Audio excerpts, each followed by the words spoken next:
there is a reason that this is all happening. So on a special that we're doing on NewsNation on Thursday, what people don't understand, because they're not taught in school anything about civics and history, is that 50%, half of the colonists wanted to stay with the king. They didn't like the new vision. They didn't want freedom. They wanted to stay in the comfy arms of the monarchy. That's why there was a war, a long war. And this has happened in the Civil War with slavery, and it happens periodically throughout history of our country.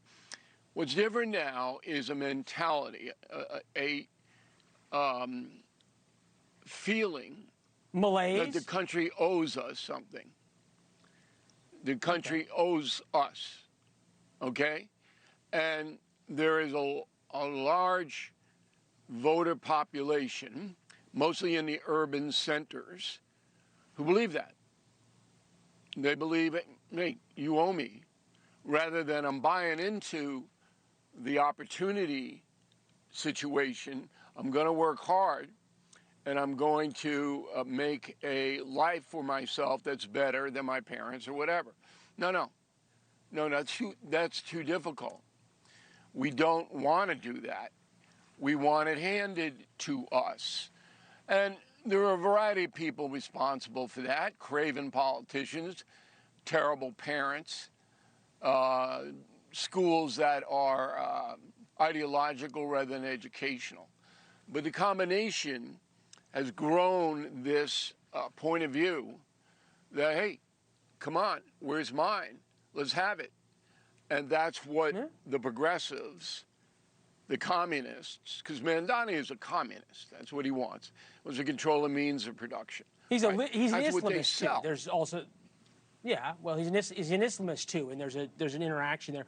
Peter Laffin wrote this. Laffin is by no means a fainting heart liberal.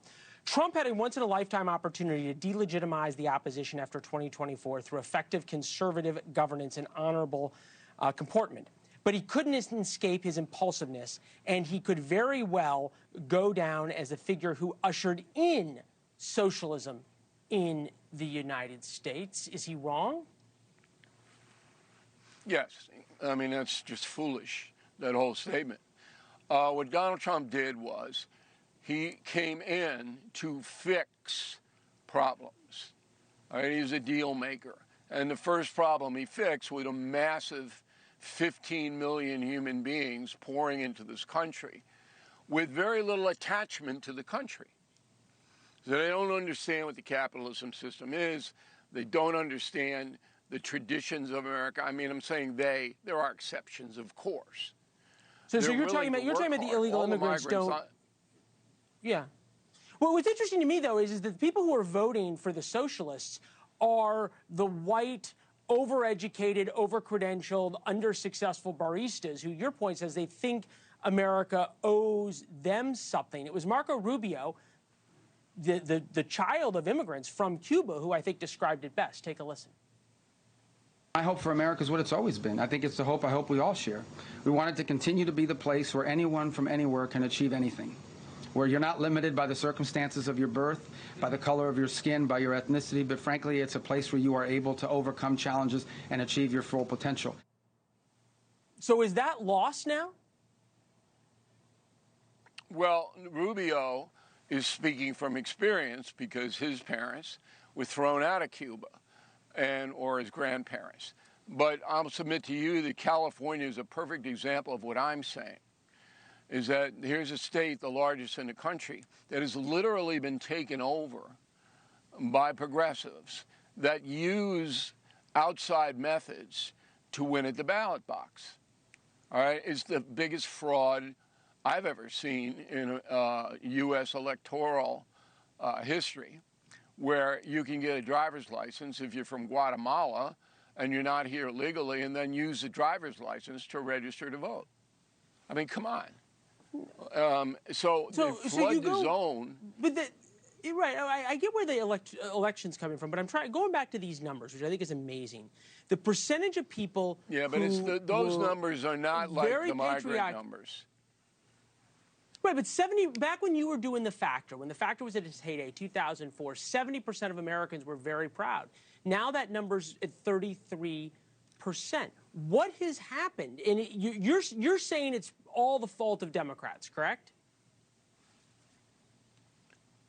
Well, it's all coming out of the Democratic Party. The numbers for Republicans are 70% and up. They're proud of their country. So obviously, that's the dissenting party, the Democrats.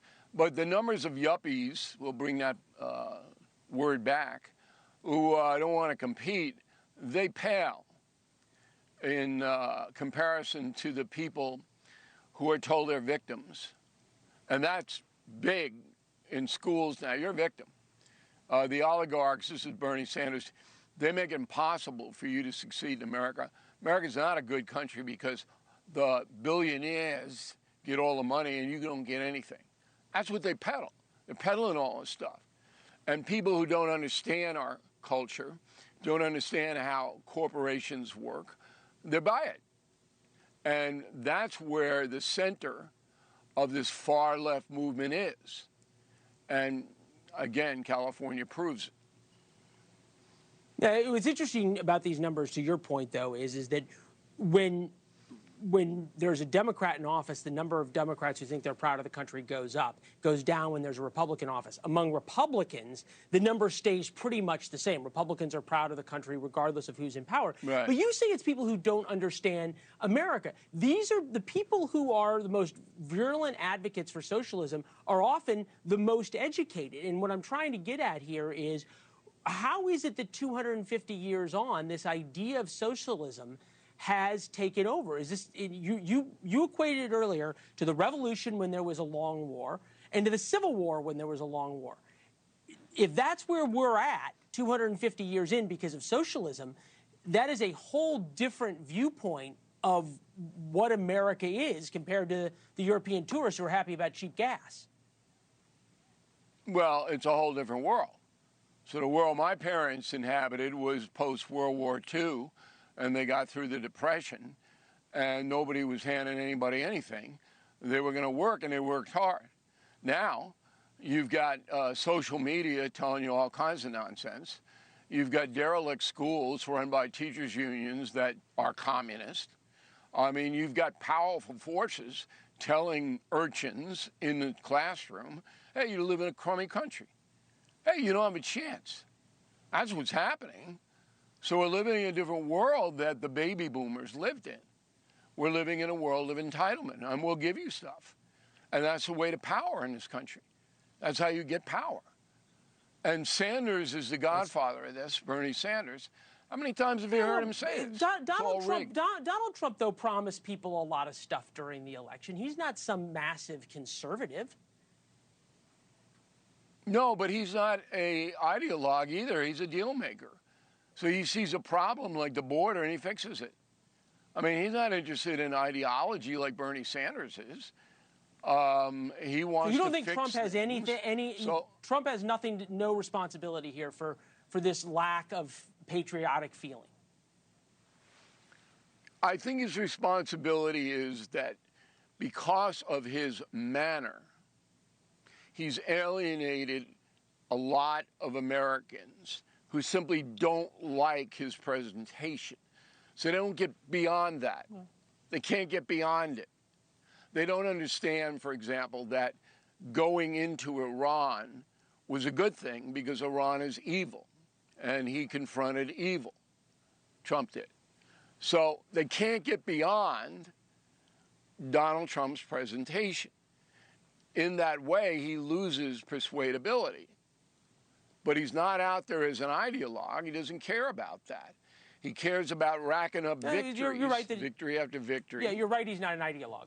That's different as compared to most presidents we've had.